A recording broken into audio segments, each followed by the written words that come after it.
Yes, everybody can do better. However, you have to have that mindset. You do. You have to have that mindset that, okay, I want better. I know I can do better. Therefore, I will achieve better. But if you have the mindset of, this is what I grew up in, this is life for me, and this is where I want to be, that's where you'll be. That still doesn't make anything wrong with you as a human. I still shouldn't judge you just because of where you live or your lifestyle.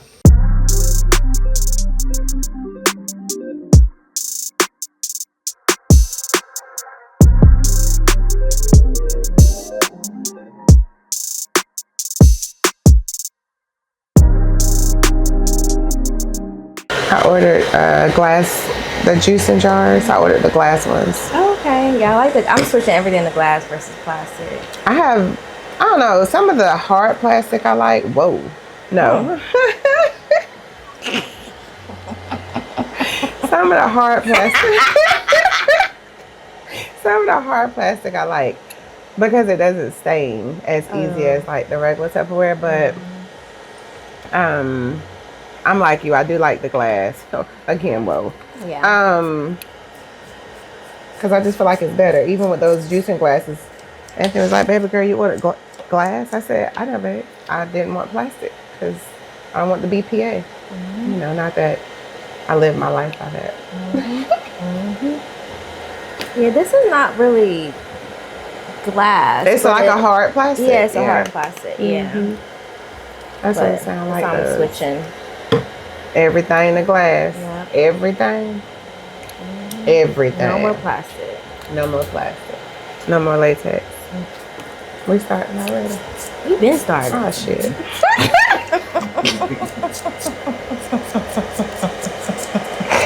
Okay. Well, there's the the glass versus plastic conversation. Actually, plastic does it really good. Yeah, there's nothing on that one. Sorry. Sorry, ma'am. Sorry. You, ma'am. You're welcome. Appreciate it. I can't feel my fingertips. They're still numb. You'll be all right. See? You'll be all right. You're still living, right? Yep. Breathing? With numb fingertips. Okay, how am I supposed to send this?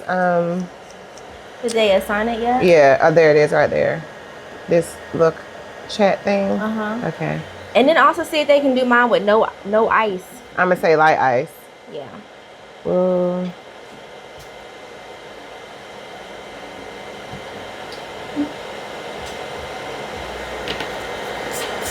I can't type with one hand, and my text to talk not working. Take those drinks.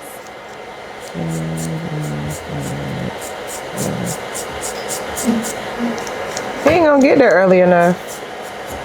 He not gonna get there quick enough. Why you say that? Cause he not gonna get to the place until it's time to pick it up, right? Ain't that what Dashes do? No, they usually order it when they get there. Like sometimes they do. Yeah, sometimes. Yeah. Oh, okay. Sometimes like the company will have like an automated thing that comes and they got online. Gotcha.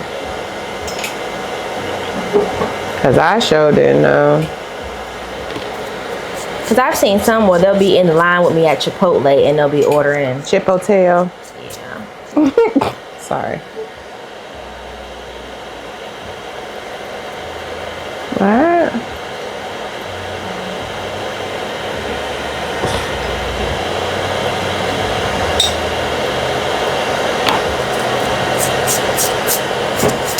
These kids. Okay, listen. I was having a conversation the other day. I don't remember with who, because I talked to. It must have been with. It was either my husband or one of my friends. Cut them down, right? Yes, please get rid of them, because they're just gonna break anyway. I was having a conversation with my husband. We were talking about LGBTQ because I was telling him my thought on that with church people. Whoa. And how I don't understand why so many churches, I say ban, but I use that word very loosely because I can't really say churches. I know any church that bans them, but they make them feel so uncomfortable to the point where they don't want to come. So I feel like those type of churches are condemning their souls. Because regardless of what lifestyle they choose, they still have souls. And that's what, from my understanding, leaders are supposed to be there for in the church. Is to win souls for Christ. So I said to my husband, I said, if God is love, and that is their form of love, how is that wrong? So I told him we were talking about this last time. He said, well, Tifa, I said, I feel like they're condemning their souls, and, you know, the pastors or the preachers, the minister, whoever it is that's in charge, they're just as sinful as the person that's living, as they say the person is living this LGBTQ plus life. How is it that you can be in the pulpit or preaching from the pulpit and be the biggest judger, but yet you tell me don't judge? You judging me based, I mean, if I was in that community, you're judging me based on my lifestyle when you're not supposed to judge me at all. It's so easier for people to say that for other people to do, when it's just easier for people to tell other people what to do versus them living in the truth. I remember when one of my favorite pastors, Dr. Charles Stanley. Not Stanley. I was in Atlanta at the time, and I was so excited to go to his church because, you know, I'm watching it on TV, and I've always wanted to go to his church, experience it, see him preach live. And unfortunately, I think he had something was going on with his hip, or he had just hip surgery or something like that. So he wasn't there that day I went. And so he had the associate pastor, who I think now is the current pastor because Dr. Stanley has died. And it was, I think it was Mother's Day. I think it was Mother's Day service.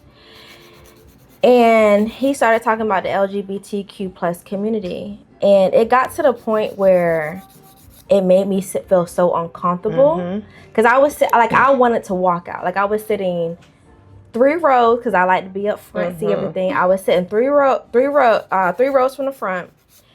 And everything he was just saying, it was just so judgmental. And I'm just like,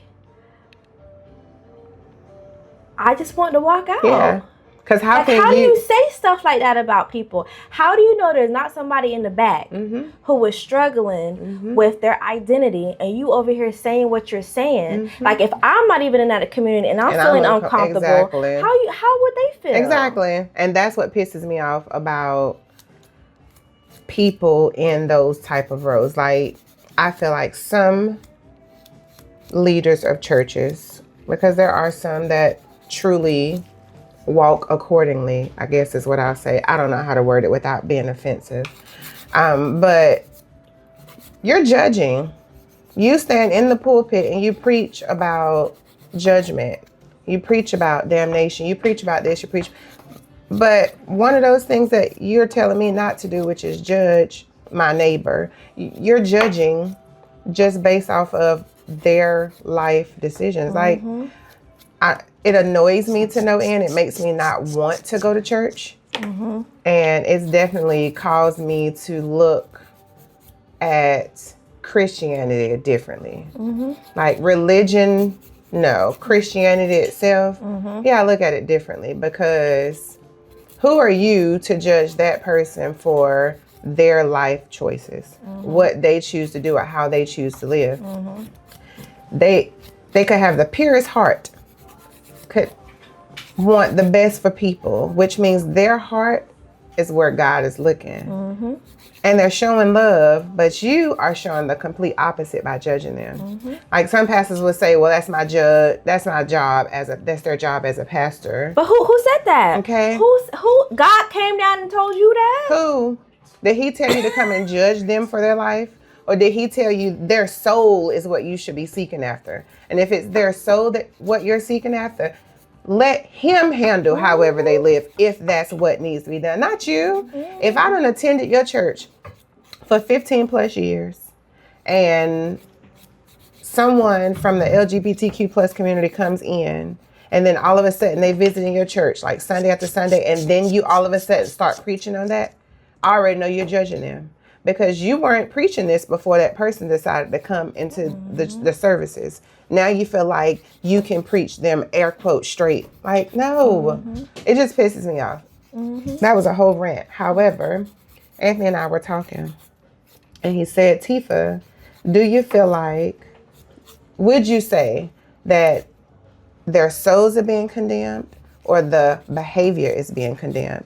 I said, I would say that their souls are being condemned and their behavior is being judged. And that alone is wrong. Because who are we to cast judgment on anybody? Let him that is with it without sin cast the first stone. I'll wait, because ain't even a pebble gonna drop. Like, everybody has done something wrong, regardless of how big or small it is. Yep. So that just really works my nerves. And I wish there was a safe place for people in the LGBTQ plus community that want to seek after Christ, that they can go to and feel comfortable and still be able to go seek after him and love him the way that he loves them. Because I don't think that he hates them. I don't feel like he's turning his back against them because of the life decision that, like, no. I've heard pastors say, like, there's no big sin, no little sin. Sin is sin. Okay, well, guess what? You're sinning by standing there judging them based off of what they choose to do. Oh, that just pisses me off. It does for me too. And like, after I went to that church and knowing that, you know, this is the church that Dr. Stanley is in, and he's never really talked about like the LGBT community. He's always been about love and not judging people. But it's like, then you have this pastor who comes in and takes your place. I just felt a little bit weird, you know, after that. It was just not a good experience. I'm sure. Hearing that. Yeah, I'm sure. I probably would have gotten up. Probably would have been sitting in my seat, like, my facial expression would have told it all, because that's my If he had kept going, I would have walked out. If he kept going, I would have. And the fact that I was just looking around, and this is in Atlanta. Exactly. And I'm looking around, and I'm like, ain't nobody else's faces. Gotta be. And there had to be more angry people other than you. Because it's just wrong. It's just wrong. It won't feel in that man at all. I have I know this couple. She is married to another lady. And so I was telling her about a church that I had visited and I liked, and how I thought that she would like it. Her first question was, will they accept my lifestyle? My response was, I don't know, but it's your soul that they really should be after. And that, I know, is what they seek. It's sad that they even have, like, you even have to ask that question. It's ridiculous. It is just ridiculous. I don't care who gets upset. I don't care who disagrees. I don't care. I don't care what people do. It ain't got nothing to do with me. But I'm just going to treat you the same way. Right. Because you are a physical manifestation of God. Exactly. I don't have to, just because you do it, don't mean I have to do it. But I also don't have to make you feel horrible about it, or try to make you feel horrible about it, or voice my opinion on it every chance I get. No, boo, that's your lifestyle. I'm going to love you regardless. I don't really care. Yep. I watch, I'm more into spirituality myself than like religion. I came to that conclusion last year. I agree. I think I said that wrong when I said Christian. That was the word I was looking for, was spirituality. Yeah. So like when my son, you know, went out to college and stuff, I learned myself again, you know, and just seeing how the world is and how there's just so much hate and disrespect, and it's just, you know, it's just too much. And I'm like, and I found this guy on YouTube who was just like, you know, how is it that God is love, but it's like we don't see that in this world. We hardly see love in this world. And so I was watching this other spiritual coach, and she was like, you know, people need to watch people who've had near-death experiences. If you really want to understand why you were here, why you were having this experience, why God placed you here, to watch videos of people who've had near-death experiences. At first, I was like hesitant. Yeah, because I was still like, you know, in that Christian form, you know what I'm saying? But then like I got over it, and I was like, okay, let me listen to some of the messages.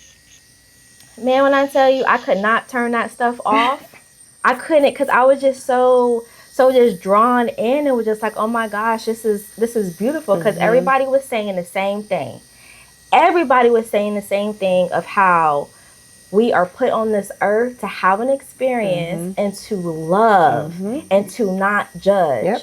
So, like, I'm getting chills, like, as I said this. So freaking simple. That's it. So simple. It is real simple. So simple. Man has made it so complicated. And by man, I don't mean gender-wise. I just mean humans, like people, have made that one thing so complicated. So complicated. I hate that I love so easy, honestly, because it puts me in a place where I'm more vulnerable than I should be with certain people, where I end up getting hurt. However, that is who I am, and that is not something that I'm willing to change. I'll put a guard up more, but dang, that was fast. the love is gonna still be there. Hey, good. How are you? Pretty good. Alrighty. Thank you, man. Thank you. You guys have a good You night. as well. Thank Thanks. you. I was down with DoorDash. Thank you. I ain't never seen a cute DoorDasher before. I'm a cute white DoorDasher. Oh, yeah, that ain't hurtful, but I'm just saying, he was cute. He was cute. I ain't never seen a cute. I ain't seen he's handsome or nothing. But like he that, I was. was like, I've never seen a dude look like that. Right, and he got tats and At first I was like, oh Lord, he about to sell me something. I'm not here today. He can't stand you. I just thought I'd let you know that. He can't stand you. He was a cute one now. You got to leave him a good little review. He ain't bring me no straws. He ain't getting no review. Oh, dang. No, what the hell I'm supposed to drink this with? Oh, The fuck? Dang. that is crazy. I don't have no straws. I got one in the car, but I ain't going to get it. It's cool. You got one right there. Because then my drink gonna taste like that. You want Just me to wash run to your it. car for you, since you're getting your nails If you really want to. Okay, I'm going to tell you, I don't know where it is, but check in one of the side of the doors. on the side of the doors. In the Which door. car is yours? It's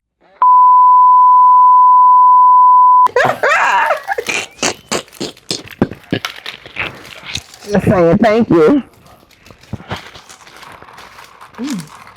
He was a real cute one. I ain't mean to throw the race in there, but hey, even the black door dashers I see, I'm like, oh baby, you look rough. Yeah, they be looking rough. Like if this is your, like, I would think this is your business, right? This is how you getting paid. So why not look a little presentable, you know? Because they don't care. At the end of the day, it's not like we're picking them as our dashers.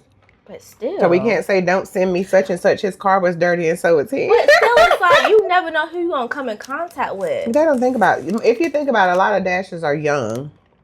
There are some like older ones out there, but a lot of them are younger.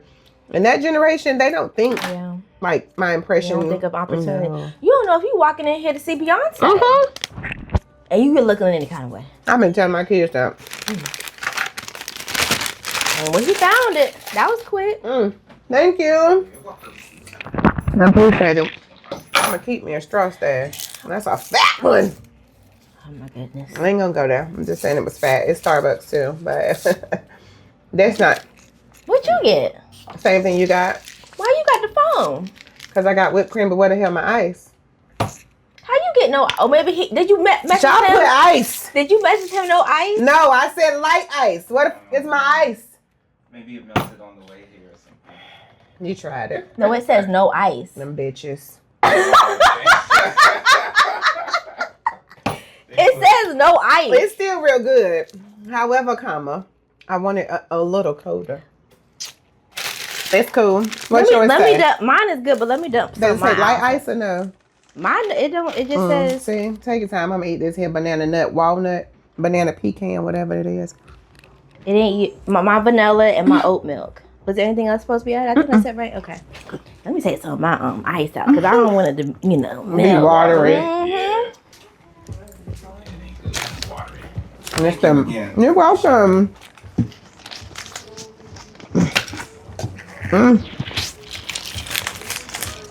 I forgot how much I like these. I hear teens. Trauma. Oh my God, did you see it? Trauma. Hey, trust me, I got trauma too. There. OMG. Yes. I'm off That's today. funny. You knew exactly. Listen. Oh my gosh! Yesterday, this week, all I've heard is bling, bling. Yeah. Oh, shut up. Yeah. Clock for these schools. Mm-hmm. For a little bit. I get it. Why you touching my cup? Nigga, what? cause it's going. What is my fault? You know this real wood. Let me get you a Can I get a coaster? Can you get the other coaster that's in there? Sorry. This one don't. You could have left this one on there. It don't condensate. Oh, okay. Thank you. Cause she's stressing my life out over him. You be alright. You still living, right? Mm-mm. Mm-hmm. Mm-hmm. Okay. Blow that shit off. I don't even know which hand The you dasher on. got me all distracted. Okay. Because I done forgot what I was doing. I think you. Girl, I don't know. Give me one hand. Hold on, let me get my muffin out. My bread. I don't even remember what we was talking about now. He's a little half tattoo sleeve. Yes, he got us all distracted. I'm about to say Adam a message. Adam, I think you forgot something. Come back. Yeah, you He gonna be like, well, I'm like, you forgot to get her phone number. And he was tall. That was the other thing. Yeah, it looked like he was in a rock band or something. Room 5. What did his shirt say? It was like a band. Oh, it was a band? I think it was. I can't remember. Adam looked like he humped fast. Like the Energizer bunny. He just keep. No, sir, slow down. Slow down.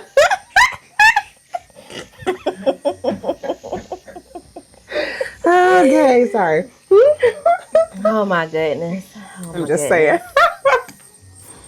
That was quick too. That was they ain't real wait quick. no time. I gotta get the nail dust off before I touch my bread. Speaking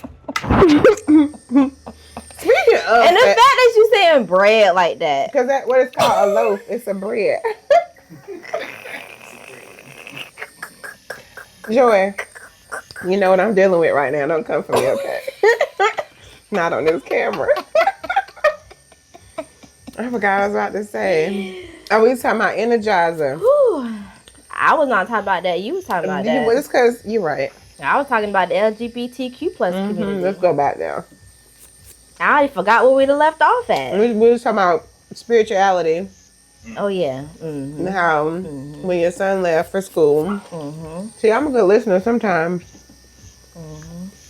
I had I went to a church before, and pastor was talking about that stuff, and he was saying something like, it made me uncomfortable. He was like, God made Adam and Eve, not Adam and Steve. And I was like, Well, that sounds like something this pastor that I used to go to church. Is it in Durham? No. Oh, okay, no. Not in North Carolina. I know pastors that say that all the time. I don't know why they be so dang on worried about it. You are not gonna be there on Judgment Day. And when you are, guess what? You're going to get judged for judging Oh, wait them. a second. The other thing that the people in the near-death experiences were saying, how they did get a life review. And they did see, their wrongs when they were getting their life review. They saw where they were, hurt people, like they felt it. But at the same time, spirits were also giving them so much love. Like, okay, like you did this, but we still love you at the end of the day. And it's like, why you got to hate people so much? Why you got to hate people so much? Listen, it takes a lot for me to hate you. Because I can't sit here and say, I don't have hate in my heart, right? Because then I'd be lying. That's a sin I would have to repent for. So I'm just going to be real honest. I do my best not to allow hate to exist in my heart. However, I'm human. And sometimes people do shit to you to where they put that hate there. Like what I'm dealing with currently. I've had hate in my heart way more this year, and it's just July. Way more this year than I ever have in my 47 years of living. So in those moments, I feel that hate. I allow that hate to sit, and then I recognize that it shouldn't be there. And I'm like, okay, Lord, please forgive me for this. Please remove it. Because I know that's not, one, who I am, and two, I know that's not who God is. I can't say that I am trying to be like love if I allow hate to reside in my heart. I can have strong dislike, but I'll get to a point where the hate feeling is gone. So I don't understand how people can live day by day with so much hate in their heart. It's exhausting. Yes. It's extremely exhausting. It's tiring. It's Because then you got to remember why you hate them. hate them. Like, what? No. First of all, you don't deserve that much of my emotions. And that is what I have to consistently tell myself. You don't deserve this much of my emotions. And every time I allow what you have done to me to make me so angry where I hate you, you win. Anytime I allow what you have done to even emotionally sit with me, you win. So yes, I'm going to feel it for the moment. Feel it, process and it, let and let it go. That's it. And that's okay for you to do, because at the end of the day, we're still human, you know? One of the things that the spiritual coach that I was listening to on YouTube, I can't exactly remember who it was, but she said, I want to challenge you the next time you're out and about or just in your everyday life, look at people first from a place of love, right? And so I was like, I'm gonna do that challenge. And so I was at the grocery store in a not so nice area, and I was judging people based off what they was looking like, right? And Spirit was just like, stop, look at these people. And so like I stopped and I just looked at everybody. I was like in the aisles of Food Line, and you know, you got cash registers in the front, right? And so I stopped and I was like, why is everybody so lovable? And like, I'm getting chills as I'm saying this. As soon as I did that, my sense of awareness heightened, and then I heard everybody's individual conversations as if I was so close to them. And it's like my hand standing up on my arm. And it's like my spirit, it just was so like warm and cozy. And I was like, I've never experienced anything like this. That's because you were seeing them for them, not where they were or their environment. So being a person who grew up poor in the projects and have seen and lived through a good amount of things, I generally have always had a mindset of I'm not going to judge them, simply because I was always judged because I was poor. Like, it was obvious that I was poor. It's not that I was poor and I still was able to dress nice so you couldn't tell. Like, no, I was obviously poor, or my mom was obviously poor because, of course, I was a child.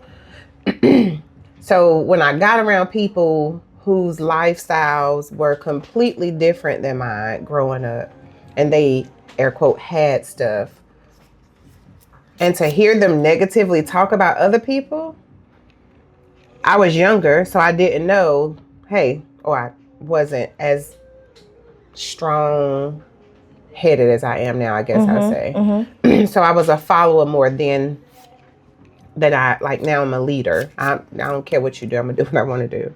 So I would chime in with them. I want to say in my early 20s, I realized, if not before then, but definitely my early 20s, I realized what I was doing was wrong. Because Latifah, you lived this life. You lived the life where people judged you based off of what you look like instead of trying to get to know who you are.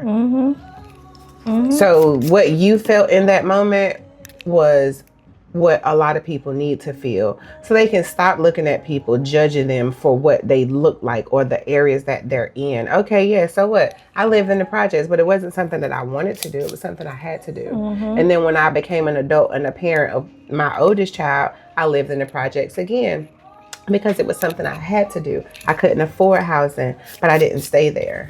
I allowed my childhood to build me up into a mindset of, okay, I want different, but I still never looked down at those people that live there. Now the people that just live there just because they want to be lazy and they don't want to do nothing, they just want to sit around and collect check after check, then them people I got something to say about, Because that's my money you collecting. Can I at least get 10%, please? And thank you.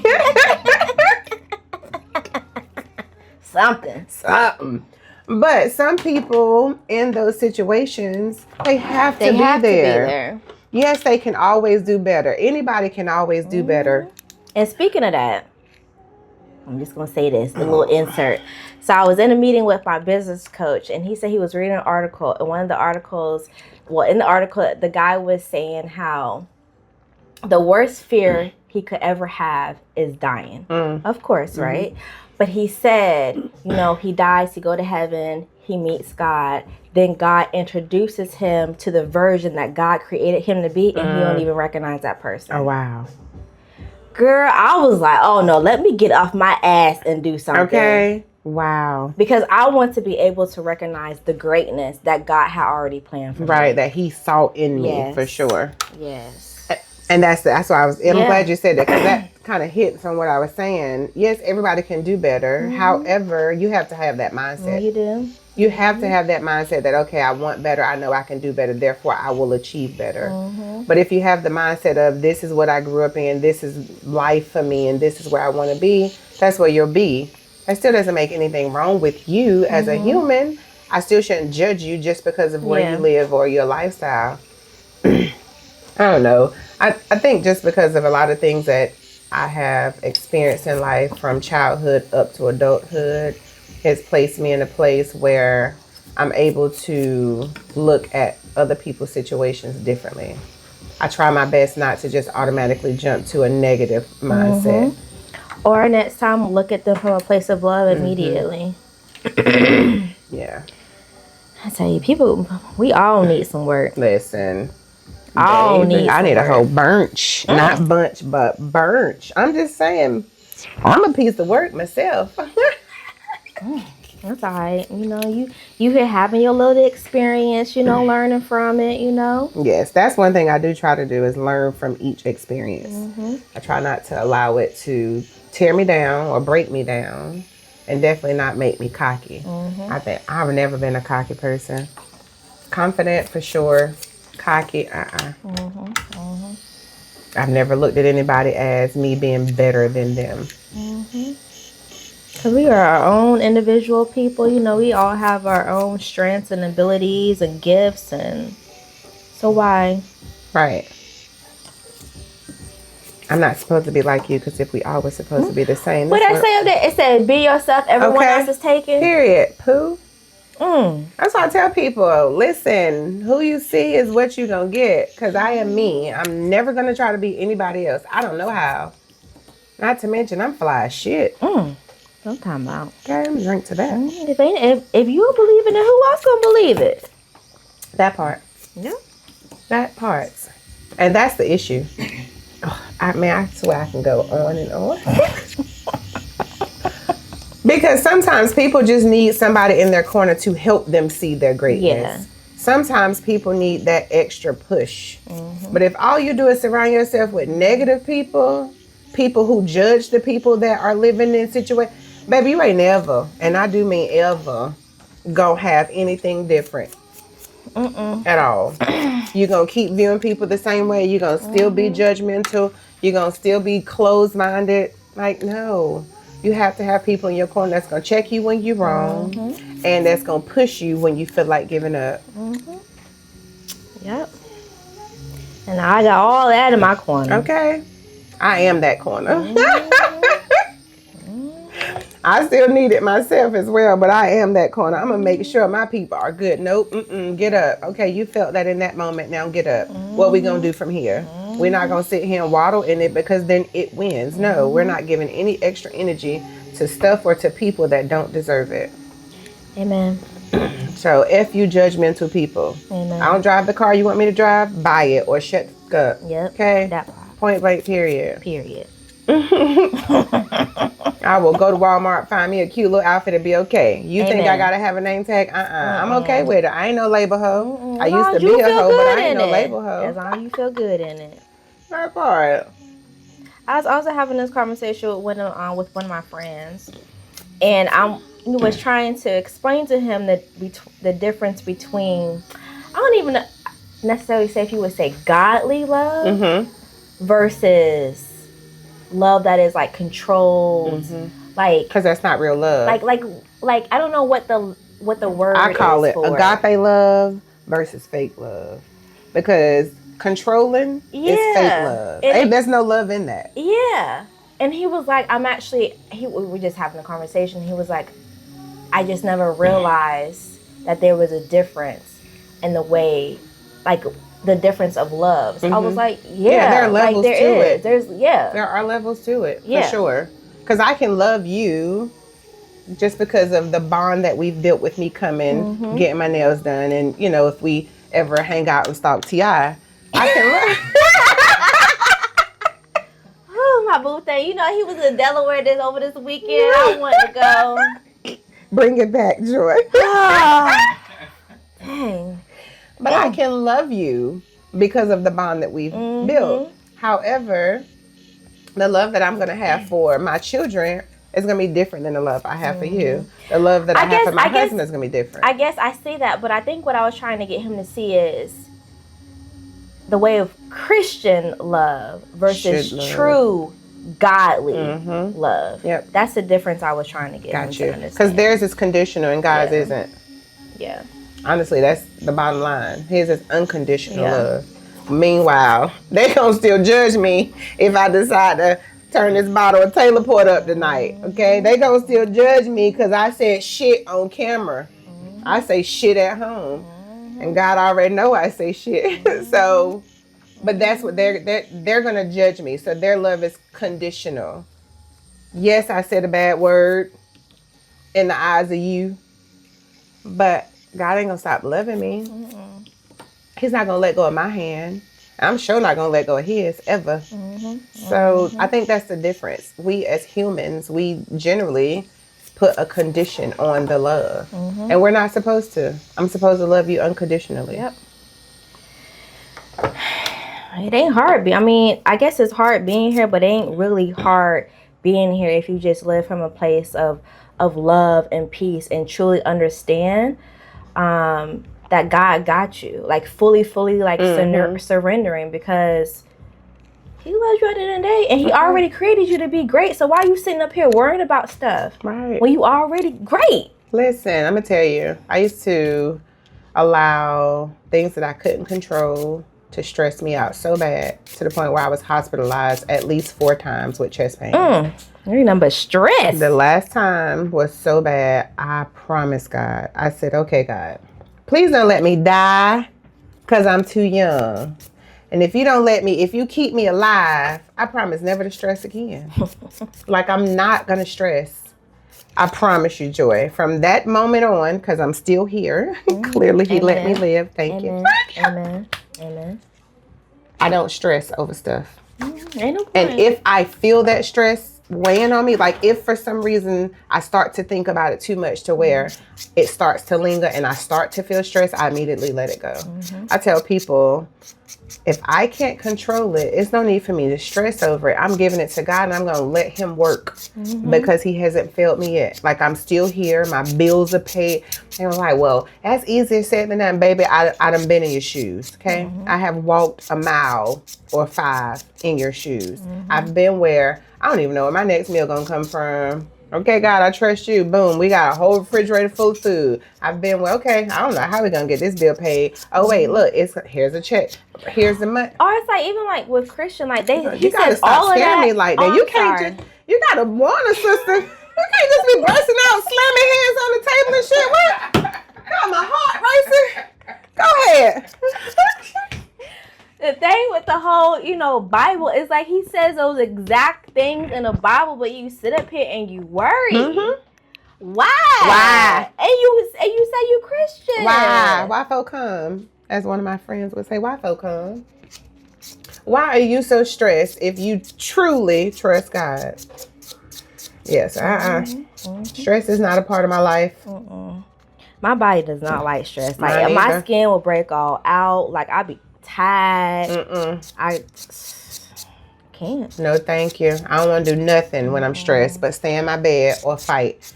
And since fighting is not the answer, violence is never the answer. Got it? I don't like being like a negative, weird space. It takes too much energy for that. Does. Like, no, thank you. It takes too much energy to be mean and to argue with people all the time. And it absolutely does. I ain't about that. No, I'm not about that life at all. You can argue by yourself. It takes two to argue and one look like a fool. So go ahead and look like a fool because I don't want no parts. You know, after you finish arguing, you so tired. You drain. Drink. I'm waste that energy on some goodness.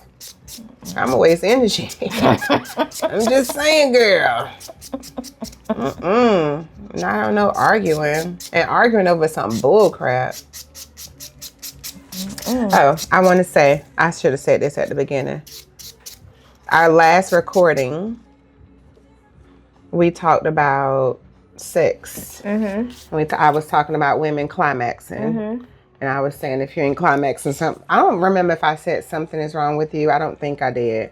But I may have said something that came across offensively. I don't know.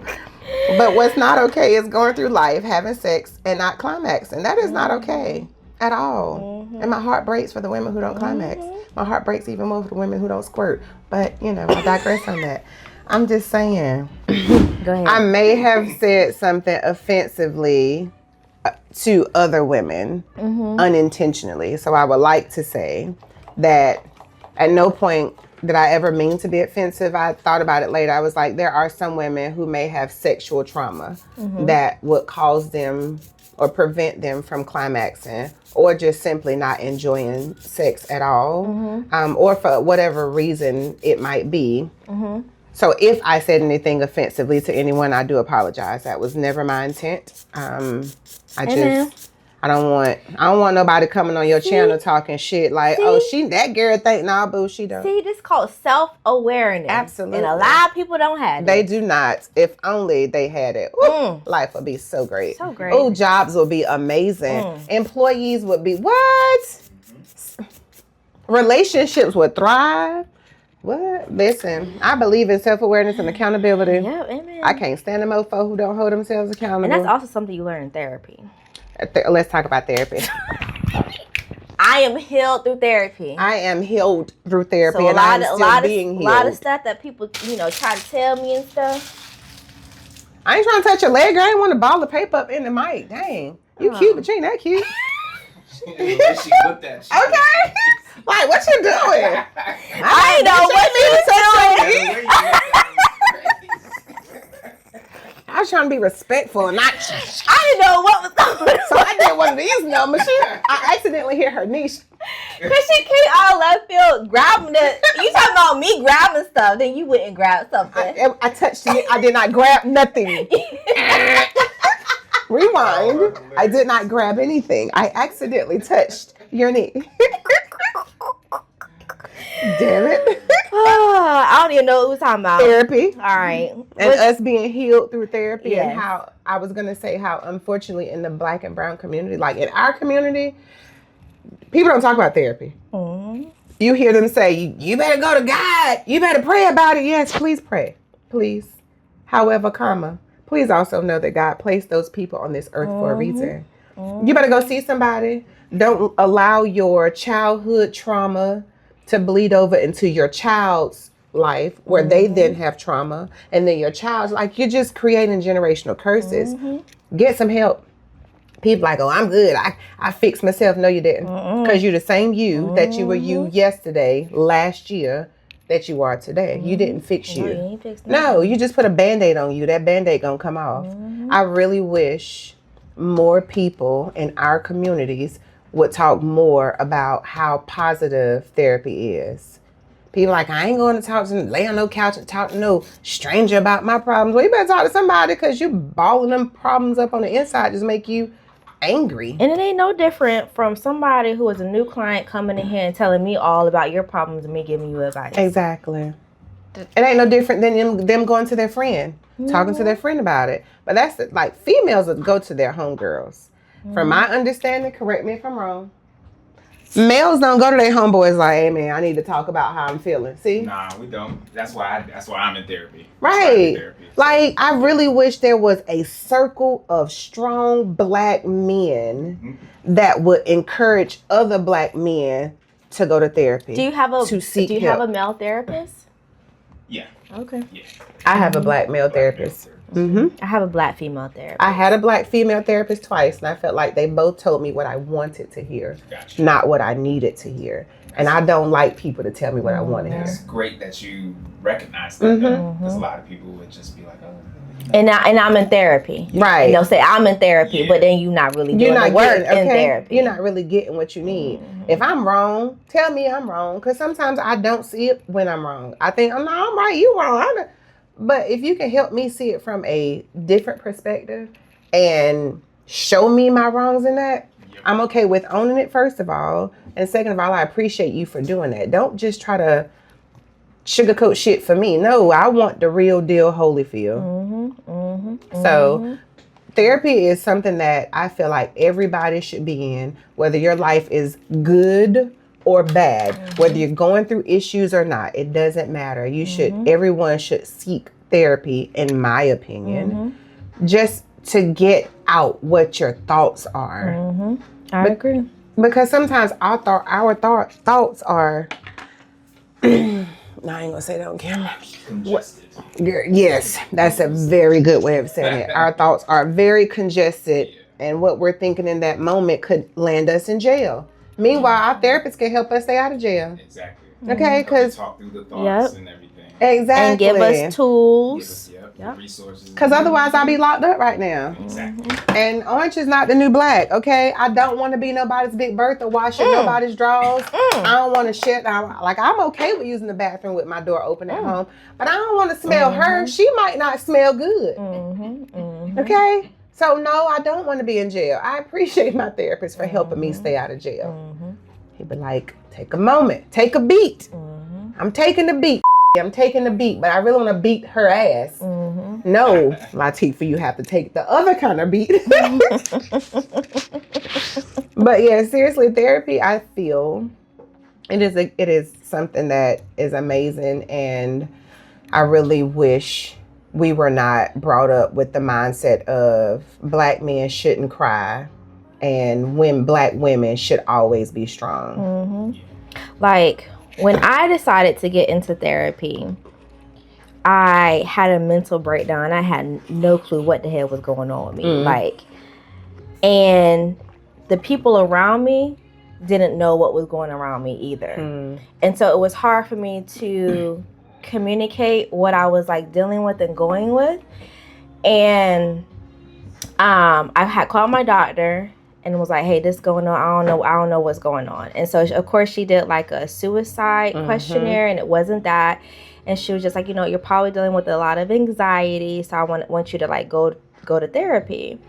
And amongst having a mental breakdown, I also had a bad breakup. And so with therapy, it took me only 3 months to like heal myself.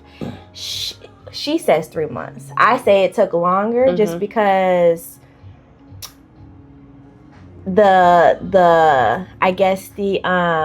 tools that she gave me, I was still trying to like work through and see how I could remain calm in certain situations, not have my anxiety so high. But with therapy, I was able to recover from that mental break, recover from a bad breakup where I saw, because I was blaming myself because of the breakup, but being so much more self-aware of like, he the one that fucked up. Right. Like, I ain't do nothing. I ain't do nothing. And then along with the healing process of therapy, I also saw the need for my son to go to therapy with all he was going through in high school.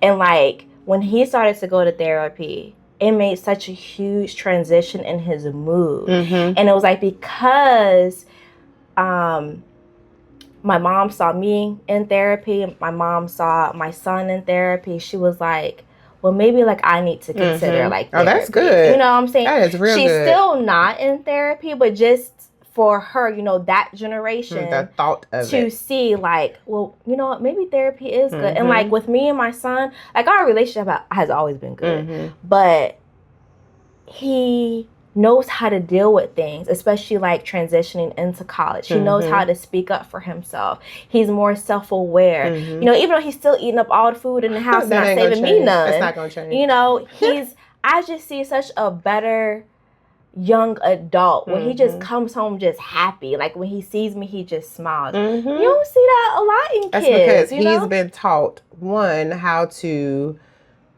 exist, first of all. But then he's been taught that when situations arise, emotionally, he knows how to handle them. Mentally, he's prepared. So, yes, that does make you a happier person because I don't have to put so many emotions into the situation. I don't have to allow it to control me emotionally or mentally. I've even started my seeing a therapist, I mean. And it wasn't because I wanted him to see a therapist. He asked. I would say to him, okay, I'm about to log on for my session. Y'all cannot be loud. He was, Mommy, what session? I have therapy. Oh, what kind of therapy? It's this kind of therapy. Mommy, we'll talk about it later. I gotta log on to my session. But finally he said, well, Mommy, I want a therapist. I said, why do you want a therapist? He said, I have things I want to talk about to people. Okay, fine.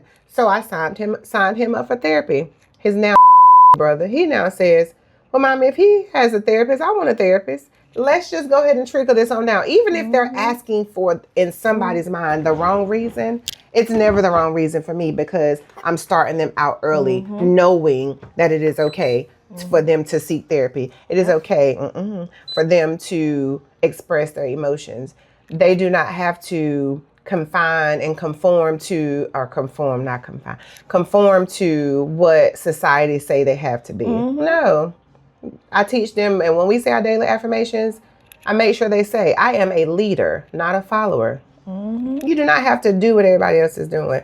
Therapy, everybody else is not doing. So come on. I hate following the masses. Ooh, me too, girl. I mean, it's so tiring to try to keep up with everything and all the trends. No, thank you. So I be over here in my own little bubble. I don't even know what's going on at over all. there. At all. That's why I'm so far out of the fashionista world. Who is that? What designer is that? And I don't even know half of the celebrities these days. Me either. I don't care. I get on the shade room and I'm like, what? Who is this? Yeah. I saw Megan Thee Stallion's dating some NBA player. They Klay went Thompson. golfing. Klay Thompson. Yeah. Yeah, I didn't even know that. Yeah, she's dating that dude. Yeah. Me mevo, as they say. I didn't know either. I don't even keep up with celebrities because why? They don't know me. I don't need to know them. They're not sharing none of their wealth with me. Why I need to share my non-wealth with them? Amen. Amen. Okay? They're not thinking about me. So I do not try to keep up with their lives other than the ratchet TV shows that I watch. That's the only keeping up with their lives I'm going to do. And watch me some ratchet TV now. Appreciate whoever thought about starting that trend. Because I love me some reality shows. Oh my goodness. But therapy is definitely a must, I think. And like too, I think it's also good for, because I see, and I'm not judging, but I do know that there are a lot of parents who just do not communicate with their kids or don't know how to communicate with their kids, or their kids vice versa do not know how to communicate with their parents. And it's like, your kids got to have somebody to talk to. Okay. So why not have them go to a therapist to be able to talk about that stuff? And then with therapy, have family sessions where you guys can figure out communication strategies. Right. Because I feel like, you know, with parents and kids, like that's just a precious relationship. And it should be. And it shouldn't be, it doesn't, like, that doesn't mean that you have to be best friends. Yeah. My sons, I love dearly. I don't consider them my best friend. I just don't. You are my son. You're never going to speak to me like I'm your best friend. You're never going to treat me the way you would treat your homeboy. We can be on a friendly level, so to speak, but I'll never be your friend. However, our relationships have always been relationships where they feel comfortable coming to me and talking to me about anything. I didn't have that growing up. So my upbringing showed me how to be the mother I wanted. It's funny. I heard something. I was watching this reel the other day with Cheyenne Bryant and I don't remember the other young lady's name. But Cheyenne Bryant had said, hold on, because I posted it because it was deep. And then the other lady came back and her comment, and you had to think about it. Some may have had to think about it at first. But who's Cheyenne Bryant? That's somebody I'm supposed to know? I don't know, girl. That's the name that was on the thing. Don't ask me no questions. I'm just making sure. Okay, so what she said was, we can teach what we know. We create who we are. And then the other lady that was on that podcast said she heard us saying, or she was once taught, you can be the father. What she say? You can be the father that you never had, or you can be the father that you never had. I get it. You know what I mean? I get it. And that's how my upbringing was. I could be the mother that I never had, or I could be the mother. I absolutely was determined to make sure that my children knew it was okay to express their emotions, knew that I was there for them, and clearly they now know that it is okay to go to therapy. Yeah, I'm the complete way, like, I think my parents always wanted me to come and talk to them about certain stuff, and I didn't realize until I was in high school that I could, but I never felt comfortable in doing so. Like, I just never felt comfortable. Why I never felt comfortable, I don't know. I was a kid. But that is how, like, me and my son's relationship is that from the jump start, I've always been like, we gonna communicate. I don't care if you mad, but we gonna communicate and we gonna figure this out. Absolutely. And it's like, I think that has helped me in his relationship so much is the fact that I can go to him and communicate with anything, and he can come to me. Like, I mean, there'd be some things I don't want to talk about. Okay.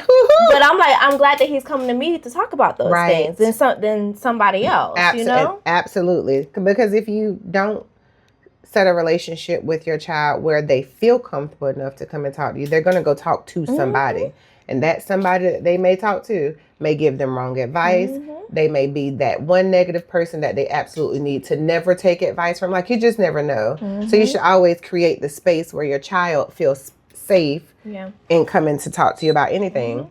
I used to tell our older boys. And was you a teen mom? You were a teen mom. I had my oldest when I was 19. Yeah. And it's funny how, like, as teen parents, we have these, even though you're still young, we still have these realizations of, this is the type of relationship that I want to have with my kids. Right. Which is why I don't understand how parents that are so much older don't get it. Don't get it. And then when your child is coming to you saying, hey, I would like to make our relationship better by doing this, or can we do this? And you just still have, right?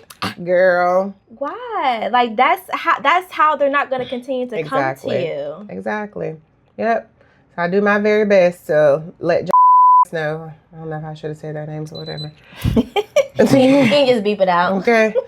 Let them know that, like, you can always come to me and talk to me about anything. And I've also taught them that there's no need to lie, because the consequences that come from lying are going to be way worse than they would be if you told the truth, regardless of what you have done. It's always going to be better to tell the truth. Yep. Yeah, you may hurt some feelings, and you may get hurt. However, the consequences that's going to come with it, it's going to be less. Even with people who murder. I watched First 48. Because at the end of the day, like, you hurt somebody, okay, it'll last for a little bit. But then if you murder somebody, you're gonna be locked up forever. Okay, yeah, but if you tell the truth, they're going to reduce that sentence. So either way, your consequences are less than what they would be if you would have lied. Just tell the truth. Yes. So, Rashawn, you got anything to add? Hey, I agree 1,000%. You even off the quiet today. Okay. You've been mighty quiet. Nah, shoot. We got our. When did we put her in? When she. It was getting to a point where children are emotional, and she was just having trouble communicating her feelings, and we thought, hey, we should get her somebody to talk to. If she can't talk to her mom, can't talk to me, then we should get her a therapist. And that worked perfectly. Like, she has somebody who she can talk to freely without, worrying about getting in trouble or anything like that. And she can say whatever she needs to say. And it's funny because I was going to say, and just because you guys decided to get her a therapist doesn't mean that she doesn't feel like she can talk to you, or it doesn't mean that y'all haven't set the space where she can talk to you. Exactly. But because she is so young, her mindset is going to go to, oh, I'm going to get in trouble if I tell them this. It generally takes them to reach preteen or teenage stage before they realize, oh, okay, I really can talk to my mom or my dad about anything. And I know this because I have 2 grown kids. Then I have 2 smaller kids. Gotcha. Our 2 grown kids, now they always came to me. Not I say always, but I was the one that they would come to first, is what I mean. So it took them to middle school. Now, they both knew they could talk to me about anything. But again, in their mind, at a younger age, they were going to get in trouble if they came and talked to me. Whereas in junior high school and high school, they come talk to me. We have conversations. If they did something wrong, yes, there were still consequences, but they understood them better. Right. So setting her up with a therapist now, I think is amazing. I'm actually getting ready to, I'm trying to find one for my but I need to find one that understands children with Gotcha. and I think I'll have to do his therapy in person versus virtual because of the ADHD. Right. But he knows he can come and talk to me. That's good. Yeah. I feel like our generation, because I love my parents, of course, but I couldn't, when I was growing up, my parents were military parents, so I couldn't. Oh, really? I mean, they were great, provided and everything, but they were always providing, so it's not really I had the space to, express feelings or things like that. Yeah. I feel like our generation, we're like the first generation to go to therapy. Even before our parents. I feel like we're the generation that's like kicking that off for everybody. I agree wholeheartedly, because anybody that is, I would say, 55 and older, I don't think I can't think of one person that I know in that age range that has been in therapy for a while. If they're in it, they just started it. And it's because somebody in their life that's around our age was talking about it. Yep. And it is because of the upbringing. But no. I'm not getting rid of my therapist. Even though I'm healed through therapy, she's still going to be on the calendar every quarter because I just can't. Like, I need that. I see my therapist once a month. And if I need to see him more than once a month, I'm going to hit him up. Listen, I need a session ASAP. It is important because there's always going to be life, which means life is always going life, which means there's always going to be a situation that comes up at some point and you're going to face it like with some uncertainty. So how you handle that in that moment, therapy is going to get me through this because I don't know how to handle this one. I just don't. Yes, I'm going to pray about it. I'm always pray about it, but I'm still going to therapy. No, I'm not putting my therapist above God for those who are watching and want to get so deep and cynical. Okay? That's a whole nother thing that kind of blows me sometimes. Like, just for those who want to go there. No. It's just a conversation. It's just a conversation. And it goes back to what you said earlier. I feel like, God put these people here for us. Like, everybody has certain gifts, And God uses people to communicate. Put that one in. Oh, my bad. I know God. Like, I sense God is directing me through people, like when he could, like all the time. Right. That's how God communicates with me. Absolutely. So how? Prime example. My mom had a heart attack. It's probably been about 7 years now. 7 years ago, maybe. I say about 5, 6 years. I don't know. Anyway, between 5 and 7 years ago, my mom had a heart attack. She needed a stent placed. My mother is a holistic person. She doesn't like medicines. She'll go to a doctor, but she'll really believe what they say. She's holistic. So they said, you need a stent placed, or you can have another heart attack that will kill you. I said, she'll have the stent placed. She said, no, I won't. I said, you most certainly will. Right in front of the doctor. She said, no, I won't. I said, could you give us a second, please? So he stepped out and had a conversation with her. I believe in it. Sometimes you got to give tough love. I looked her square dead in her eyes. I said, oh, so you're ready to die today, huh?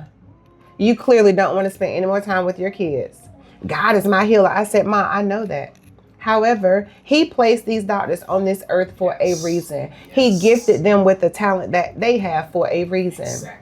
So you need to allow them to do what he placed them here to do to keep you alive longer. I'm not saying that he won't heal you. I'm not saying that he can't heal you. But I also know that sometimes we are hard-headed and don't listen to him when he talks to us. Absolutely. And speaking of that, one of the near-death experiences that I was watching, a lady said, I think she had a heart attack or something, and she was, having her out-of-body experience in the operating room, and she saw spirits using saw spirits, the doctors, everybody having conversations, but the spirits were guiding the doctors on how to operate and what to do. And I'm like, see, clear indication. They were placed here.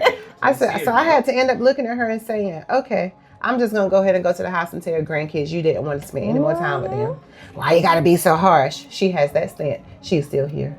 And I'm not saying she's still here only because of the scent. She is here because she allowed the people that God placed here to operate on her. So his hands were still in it. Because at the end of the day, if she was supposed to die, she was supposed to die regardless. Exactly. So yeah, I think some people are just too holier than thou, and they just go above, beyond, and everything to make sure that that God is their all and be all and all. Okay, he gave you common sense and you need to use it. Absolutely. It's traffic laws out here. Okay, so just because you want to go fast, you're going to go fast. And then when you get pulled, you're going to be like, I don't have to listen to you because God is the person that I follow his laws and his laws only. And baby, you going to be like, you get okay, ticket. You getting that ticket. He going to be like, well, ma'am, I appreciate you for following God, but you still about to follow the law. And get this ticket right here. You either going to pay or I'm going to send you in court. Which one you want to do? Which one you want to do? So some people just get too deep, too deep. In my opinion, too deep. I ain't got time. That's too deep for me. I like deep conversations, but not like every day is deepness. Yeah. Pause. I don't want to be the moment. Whoa, that was a pause moment. I flipped on that. Yeah, because if you get too deep, baby, you might want to shut that thing down for a little bit. Start over. I'm falling. Start fresh. Oh, tighten that thing back up. You know what? We're going to do this cow pattern one day on this artwork. Okay. Because I really like that. Like, I want it just like that. Okay. Whatever floats your boat. See? Since you're talking trash about my white. Ugh. Joy doesn't like my white polish. She says it's boring. It's boring. It brings out my Sasha Fierce. No, it doesn't. I'm joking.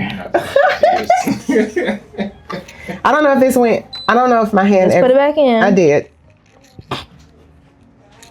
Woo, boy. It'd be the way you be fussing without fussing. I don't understand. Are you still living?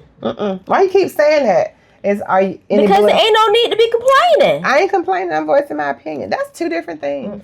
Yes, it is. Yes, it is. Joy, please tell me you do not believe that voicing your opinion is the same thing as complaining. No, I'm talking about in this situation right here. Okay, I'll let you slide. That's all I'm gonna keep saying. I'm like, you still living, right? Okay. You can go ahead and go ahead and talk about the lamp and your hand and all that. But you still living. You're right. It's kind of what I tell the boys. No blood, no bones. You're good. Get up. Keep on going. Yep, exactly. Okay, it dried for real this time. Okay. You finished eating your bread? Oh, that bread was so good. I'm stuffed. Was it warm? It was not. It was kind of warm. Okay. It wasn't as warm as it would have been if you had a microwave in here. You'd be all right. I'm just saying you need to get a microwave. Right? You need to get a microwave. Like small one you can sit right there in the corner.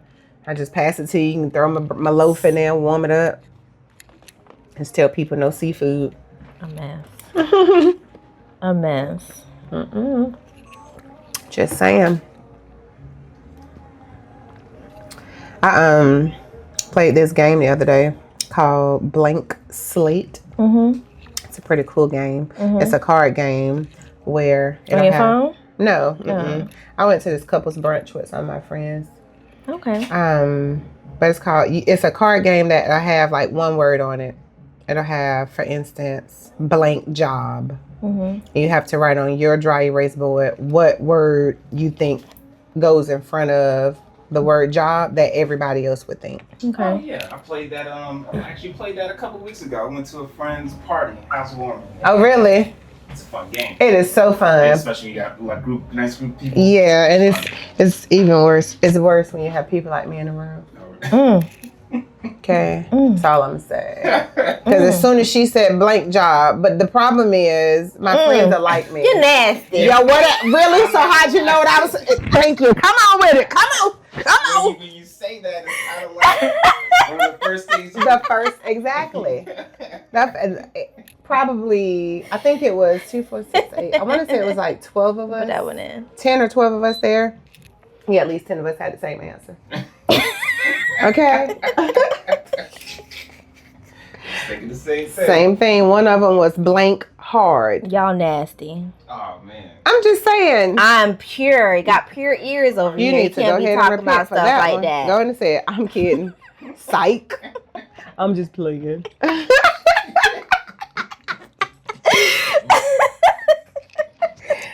The lie you can. Sorry. I said something like that the other day in front of my 10-year-old. I can't remember. Somebody was talking about something. I was like, hey, virgin ears over here. He said, what kind of ears, mommy? I said, nothing. Clean ears. Clean ears. I'm not having this conversation. Because you know he'll go and repeat that. Not only that, he would want to know what a virgin is. I'm not going through all that right now. No, thank you. You ain't ready for that talk yet? No, I'm not. Because he is my kid, which means he's going to have a whole bunch of questions. He is his oldest brother's brother. He going to no, thank you. Matter of fact, I don't know if I'm going to have that conversation. I think I'm going to let his dad and his older brother have I don't want no parts. I'm going to tell him record it, though, so I can hear what they say. Because if I need to go back and correct anything, I can. But I don't want no parts at all. Ooh, I'm so glad I have girls, so I don't gotta have that. Oh, that's a lie. That's a lie. You still gotta have that talk. I mean, I'm gonna have the talk like you know the type of dudes that's out there. No, you got to have You gotta have talk with them. You gotta have that talk. Yes. It's not That's just not the woman's job. No. you got to blow me out this chair right now. No. Just when I was starting to like you. Not ready. You better get ready. You better get ready. Ready or not, We just had a whole episode about sex the first time. Clearly. You have to participate in that talk. Sorry. That is not just a mom conversation. Because they also have to feel comfortable coming to you and talking to you about that stuff. Right. So you have to be in the room. I'm gonna tell you when it gets awkward. I'm gonna need a drink. Baby, you're gonna need to drink. You can drink beforehand and drink during and drink afterwards. And if you do anything else, you might need to do that too. But listen, it gets really awkward when you create the safe space to where they're safe. Because I say awkward. I'm joking, but yeah. What am I doing before you start fussing me? Am I putting Nothing. this? Okay. Because I ain't got time for her smoke today. You be all right. But yeah, you have to, these conversations, you create in safe space for them to come and talk to you about anything. Yeah. And the reason I was okay with that, one, because I wanted to know, not as much, but two, that confirmed, yeah, he really does feel safe coming to talk to me about anything. So if a girl gave him something and he didn't know what it was, he would feel comfortable coming to talk to me about it. So if you don't have those conversations with your daughter, they're not going to feel like they can come and talk to you. God forbid a guy ever gives them an STI. Right. And you want them to come and talk to you. Yeah, you're going to want to take this dude's head off. However, you still want them to feel safe enough to come to you and say that I had sex with John Jacob Jingleheimer Schmidt, whatever. It's one dude. Calm down. It's a lot going on. And now it's something crawling around there. Like you want them to feel safe enough to come to you to have those conversations. So don't just let that be your wife's conversation with them. Yeah, I'll be there. I might let her lead the conversation. Clearly, you heard my husband say, "No, I'm driving." Answer your mama. Just cover my ears a little bit, but don't appear to be uncomfortable. No, I'm not gonna do that. Yeah, but chime in every now and then. But you definitely want it's important for, I'm gonna say this from a woman who grew up with her dad not present. My dad was present until I was 6, and then when we moved to another state, he ended up getting incarcerated. we didn't form a relationship until way later. I was like 18, 19, you know. Mm-hmm. It's important to have that male figure in your daughter's life. Oh, yeah. So that they'll know, listen, first of all, daddy's always going to be here for you. Mm-hmm. Second of all, I'm going to show you how a man should treat you, Right. what you should and shouldn't allow, because it helps them to build value. It helps them to know their worth is what I should say. And know how a man should be treated. Exactly. Yeah. Like, don't allow no bum bitch to roll up in your face at all. Mm-hmm. If he a scrub, let him be a scrub by himself. Mm-hmm. There are some, this is going to sound weird. Okay, I'm going to own it. Hey, go for it. There are some scrubs, air quote scrubs out there that has great potential that can be great men, and they just need a push. Yeah. But you can't push them forever. Nah, they gotta want to do it for themselves. Okay, you got to show me. While I'm pushing you, got to show me some that effort. you can do it. So I'm not saying every You guy want. got to come out the gate on top. It would be great, but just know your worth. Can you move your knee before you say I'm trying to grab it again? No. Ugh. It was right here. I'm just Was saying. always now been. you're trying to rub knees with me. And you sit still, you won't be rubbing I on can't hide knees. self-diagnosed ADHD. We talked about this last time. I can't sit still. What you think this is? But yeah, like, I think it's important for women to have that positive male role model, or young girls to have that in their lives. Nah, I agree. Because I sure grew up not knowing my worth, not knowing my value, Same here. accepting every little thing from guys. Like, they could tell me, oh, I love you. Oh, you do? Okay, you can have my cookie jar. That was once I started giving up my cookie jar.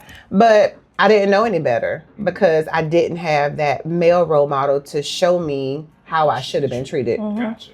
I completely agree with that. I didn't learn. I knew about my worth, but I didn't really know about my worth until I got to therapy. And that's something that we worked on. Because I never, like I said, I didn't never feel comfortable going to my parents and talking about stuff. And I do not remember having any type of sexual talk with my parents I don't at either. all. I ain't gonna My tell you mama what. claimed she taught me, but I ain't I feel like I would remember something like that. Yeah. But I'm not going to tell y'all what my... But yeah, simply, if I do think if I would have had that positive male role model, I would have known earlier in life what my value was. I mean, what my worth was and what I should and shouldn't allow.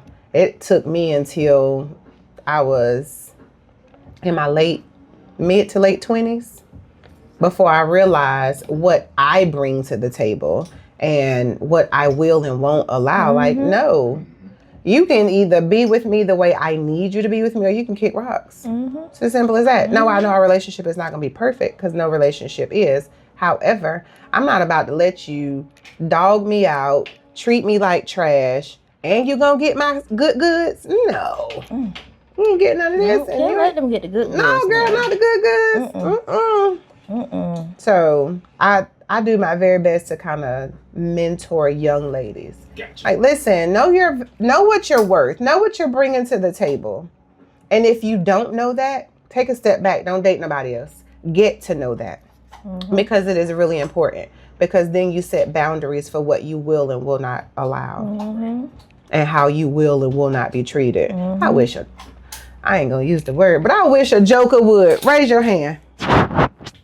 Swing. I promise you that it's going to be the last time you swing at any woman, man, fly, gnat, bumblebee, because you're going to be breathing dirt. I take my hat off to women who are in, women and men, domestic abuse situations, and I ain't even gonna touch that one because, baby, I know I've been said something that's offensive unintentionally. I have a whole bunch of people kicking me off your little podcast here. And I think that's the thing for me. So me and my dad never necessarily had the sex talk specifically when I was growing up. I mean, when I went to college, it was trying to not scare me, but be like, hey, you don't come home with no babies and stuff like that. But I think as I was when I was growing up, I did see how he treated my mom, and he always treated my mom with respect all the time. Never put his hands on her, never raised his voice at her, try to scare her or anything like that. They always had, even when they had little arguments, it was never like he was yelling at her or she was yelling at him. It was never like that. So I think that's one thing I noticed, that if hands were getting put on either one, I always knew that was wrong, and that was something I never wanted to do. Because I never saw my dad ever do that to my mom. So I was like, I always growing up, that was one thing I always growing up knowing, like, I would never want to put my hands on a woman. Right. At the same time, parents, especially moms, but parents need to teach their daughters, don't put your hand on a man.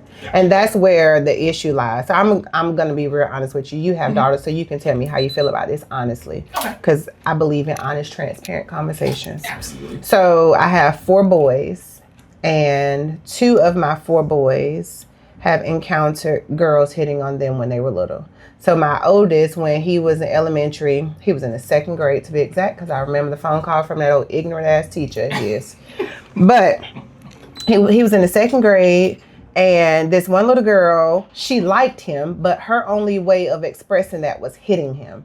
And he was sick of it. And he used to come home every day and tell me, Mommy, she's hitting me. Mommy, she's hitting me. So I said to him, listen, I did not name you Everlast for a reason. That is the name of a punching bag. Yeah, I was okay. Wait a minute, like the punching glove? Yes. The punching bag? I said, if she hits you tomorrow, go tell your teacher.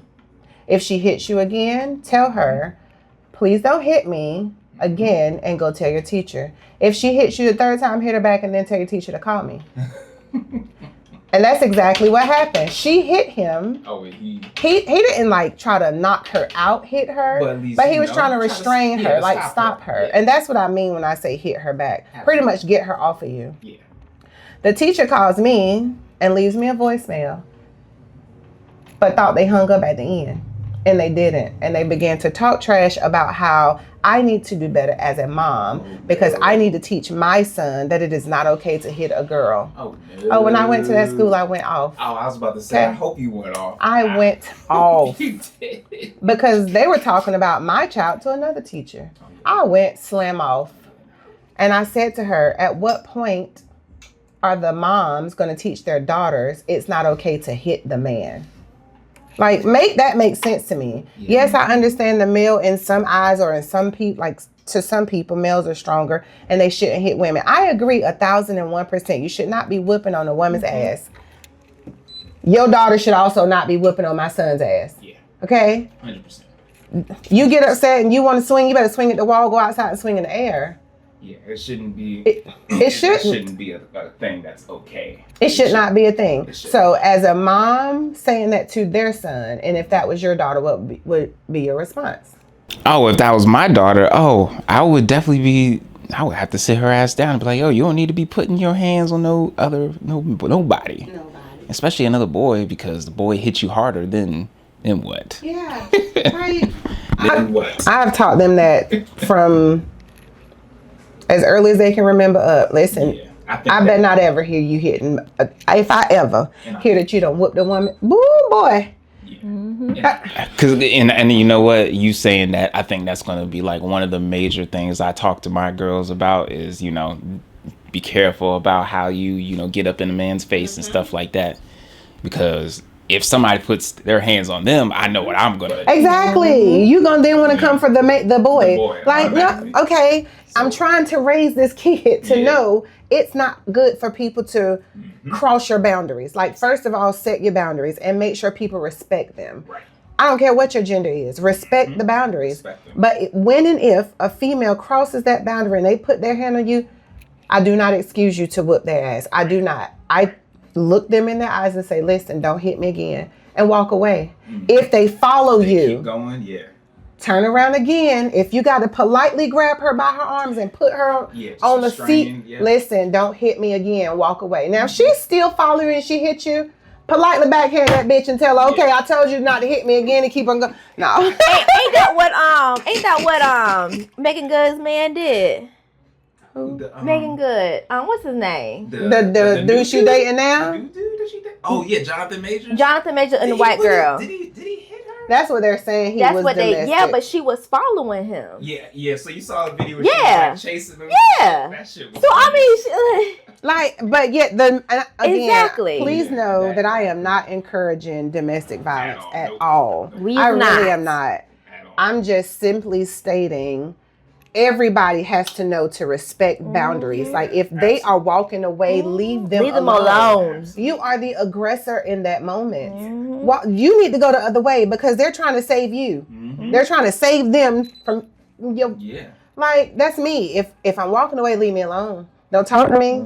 Don't say nothing. And if I'm crying when I'm angry, baby, run. How about say And again, this goes back to therapy. Right. Yeah. Goes back to therapy. It does. Because you should not get that angry to the point where you almost blacking out and hitting somebody. That's why I'm still in therapy. Okay. Because I'm almost blacking out. It depends on how mad you get me. But it takes a lot to get me to that point. Yeah. Whereas before, it didn't take me a lot to get me to that point. But now, I'm such a easygoing person. And I just absolutely to allow people to just suck the joy out of my life or steal my peace. It takes a lot to get me there. But if you've got me there, please turn around and walk away. Because at this point, I have no control over me. And I'm scared. Which is why I'm walking away. Yep. Yeah. I really wish parents with daughters would do better.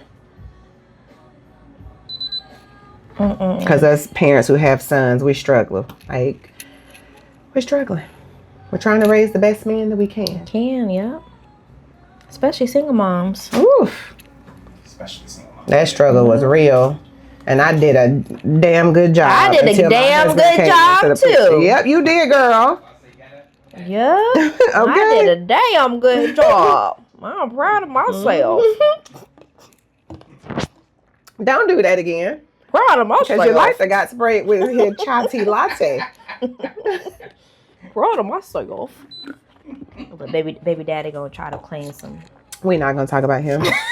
$19. We're not talking about him at all. Because that's what you call a ban.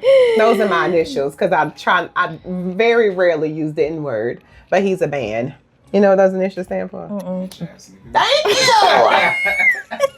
Because I say hand, hoe ass. Okay.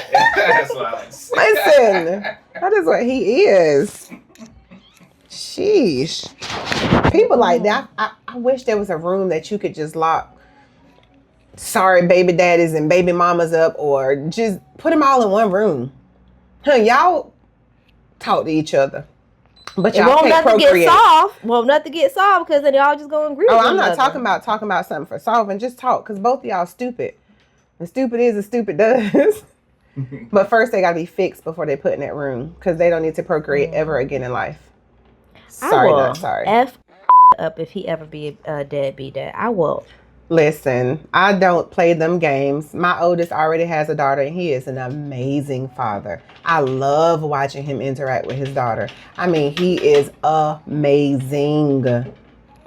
I'm not worried about deadbeat. But I have said, what you absolutely will not grow up to be is a bum. That too. Because we don't raise bum bitches. That's what I said, if I could be quite honest. Nope. No bummins over here. No gracias. We all putting in this work over here. Period. All putting in this work.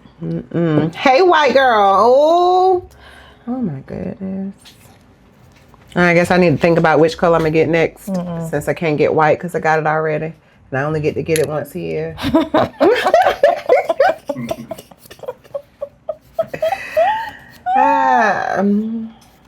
Well, this has been fun. This has been real. And this has been real fun. We covered a lot of stuff today. We didn't even have to go to our handy dandy notebook. I still want to talk about female and masculine energy. I know. We got to get to that. I think you should do 2 segments on that. I think you should do a segment with the male and a segment with the female. Is anything going to be on your podcast? Yeah, in a couple of weeks. Well, you want to start it, and then we can always continue it. Okay. What are your thoughts on masculine and feminine energy? Me? I think that a male can possess, because I'm going to go male-wise. I think a male can possess masculine and feminine energy and not be, as the world say, gay. Yes. Just because a male displays femininity doesn't mean that he's gay. Agreed. I agree with that statement. And I feel like emotionally, in order for a male to be in tune with his emotions, he has to have some feminine energy. Because how else it's going to... Your daddy, let me not say your daddy didn't teach you that. 9 times out of 10, when it comes to the emotional side of a person's life, that's a female that's teaching them that and instilling those emotions in them, not a male. So I personally don't think just because a male has some feminine traits or feminine energy, should I say, doesn't mean that he is gay. I agree. Like, I agree. For myself, in this whole crazy dating world, I was so drawn at a point to just very masculine men. I'm an Aquarius and I am heavily attracted to Leos, right? And Leos bring just strong energy because they're lions, right?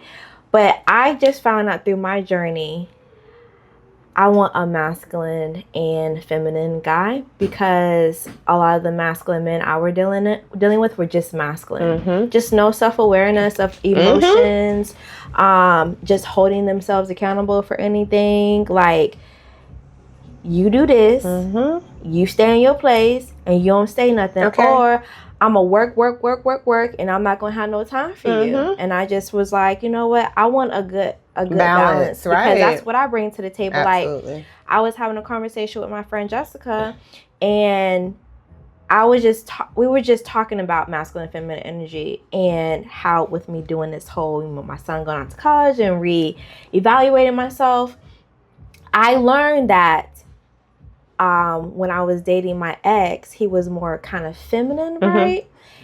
And she was like, well, you do know you put off a lot of masculine energy.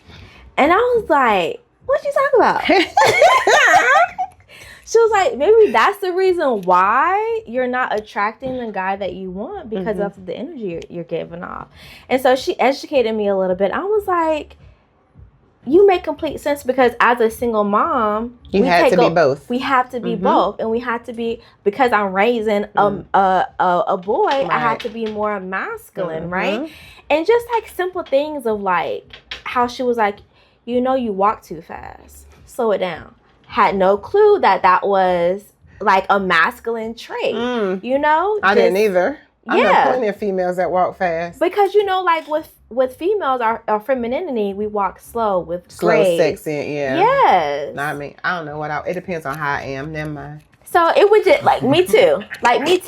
But it's just more being, and plus I'm a business owner, you know? So I've realized I have a lot of masculine traits, and that's one of the reasons why I did pole dancing classes, is to be more in touch with my feminine side. And I learned I don't know anything about her. I know very little about her. Yeah. So I have always been what I consider a tomboy. So that's the masculine energy. Like when I was younger, I would be the one climbing trees, climbing fences, running outside. If I scrape and get whatever it is, what it is.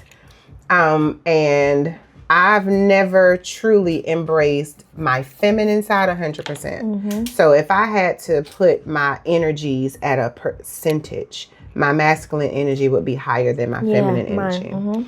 And I used to tell people, I used to joke around with people like, yo, I'm really a dude in a female's body, because a lot of the things dudes did or do was me. However, since I've learned some of that feminine side or those feminine ways, I find myself being and wanting to be more on the feminine side with my energy in the moments that I need to be. That's the thing. I don't think you always have to possess one or the other. I think it's okay to, whatever the situation is at hand, let that dictate which energy that needs to be displayed. You know what I mean? I get that. Because you watch Married at First Sight? Yeah, girl. Okay. Because you know I'm trying to be on that show. I know. Okay. And I'm trying to get you on Love is Blind. One of the two you're going to get on. Okay. So there was a season, I cannot remember where they were, but remember the season where the black girl was dating the Indian guy? Yes. Okay, so and he got offended. He got offended on their honeymoon, even though he was okay. I ain't gonna talk about him. So you remember the guy who got left at the altar? Yes. Okay. He had the feminine energy. That's where I was like, oh dang, you can be both masculine and feminine because he wore the dresses. You know, he was. But it was so funny when they went to that place to work out, when they was climbing on that stuff. He was the one winning. He was the only one winning. Yep. And all the masculine they men. were struggling. Baby, I wouldn't look him up so bad. Be like, let me take you on a date. Listen, but the thing with him is, I think his name was Michael. I don't remember. But he was so in tune. And he did not care. He did not care. And I love that about him. Did not care. I would so date him in a heartbeat. Listen, I love a person that is okay with standing 10 toes down in who they are and being completely comfortable with who they are. Not caring what nobody else has to say or think about who they are. Again, not following the masses. Right. I don't give 5 foot what you think about me. I can give less than 2 rats' asses what you think about Latifah. How I look, how I dress, I don't care. Your opinion matters none to me. He did not care. And that is his mindset. He did not. And he just so in tune with the emotional side too. Like when he did get remarried and the girl was saying like it was just too much and he gave her space. And she was like, I've never experienced that because I've also always dated masculine men. Yep. Whew. Yep. And that is a perfect example. And it's not that you have to be that feminine where, you have to wear skirts or dresses or nail polish, whatever. Like, you don't have to do that. You can still possess that feminine energy and stay in your identity, like stay in on that masculine side and wear what you want to wear. But if it is where you want to, I like that skirt and I want to, who the fuck cares? It's a skirt. He ain't caring. He is not caring at all. He was a good man. And I'm just shocked that nobody, maybe he's, You have to get a woman that's, first of all, open-minded enough to accept who he is for who he is. And secondly, you have to find somebody that is just simply okay with their man having feminine energy. There are so many women out here that are not okay with it. I know there's one male, this guy who used to work at the job, we would say he was metro. Okay. And that was what we could, exactly. He was in tune with his feminine side, but baby, he will knock your if he needed to. Okay? Like, it's okay to possess that. I want a male.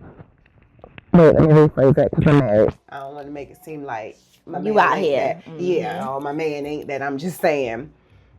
My husband, for example, the emotion side of him, it was hard for him to tap into when we first started dating, when we first got married. And the more we were together and the more he worked on being a better him emotionally, he became, or he doesn't even realize it, he started displaying that feminine energy.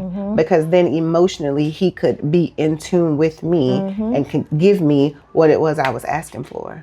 If he would have stayed in that masculine energy, he would have been by himself. And I'm saying this on camera because he knows it's true. Like we already talked about it. It's nothing to be ashamed of.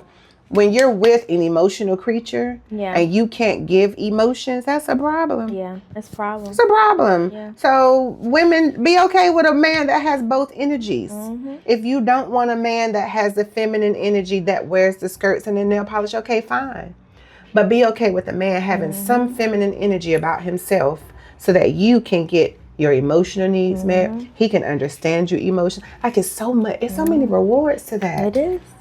And this might be deep, but there's a reason why our hearts, like when we were born, our heart was created first. It's because we are emotional people. Okay. Emotional people. Emotional. What you want from me? Baby, I'm going to cry at a commercial sometimes. What about you? What about like...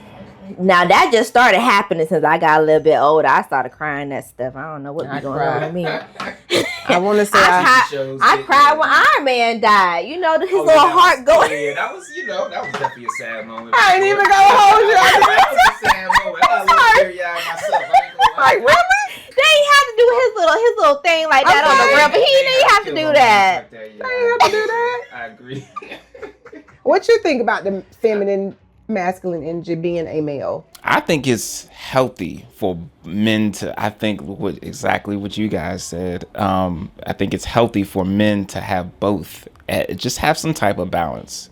I mean, of course, the masculine energy for us should be, you know, more, but I feel like there should be at least some type of awareness or some type of acknowledgement that you have that feminine energy in you and that it's okay.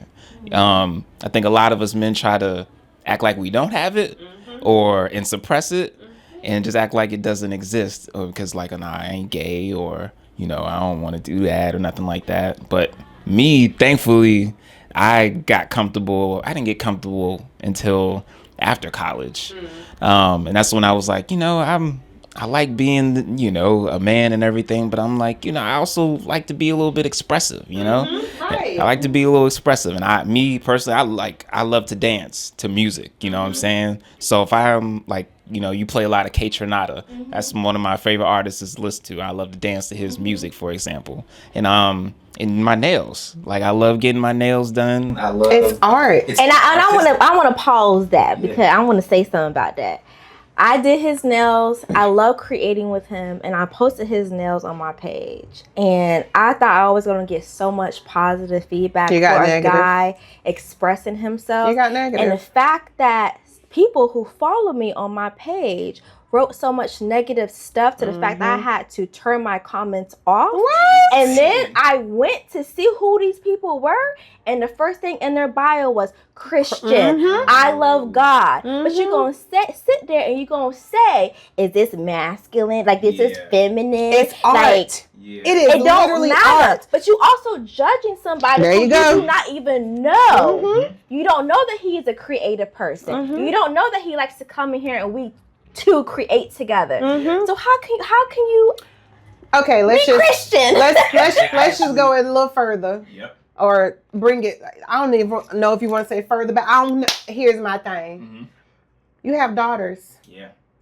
Most of the time, from my understanding, because I don't have daughters, daughters like to polish their dad's nails. They don't know if your daughter did. No. So you are judging somebody based off of what you see because you're ignorant. Oh, that works my nerves. See how I just got house? I've been sitting. Yeah, I've been sitting. I've been waiting to say that. Listen, because that is, to me, that is stupid. And I used to be one of those stupid-minded people. I'm not even going to lie to you. I used to be ignorant-minded like that. I used to be closed-minded to where I would see a guy with his nail polish and was like, okay, he must like booty. No lie. It took me to mature in age and mature mentally to finally understand this is a form of art. This is who they are, and they want to express it this way. It's no different than a dude getting hit both of his ears pierced.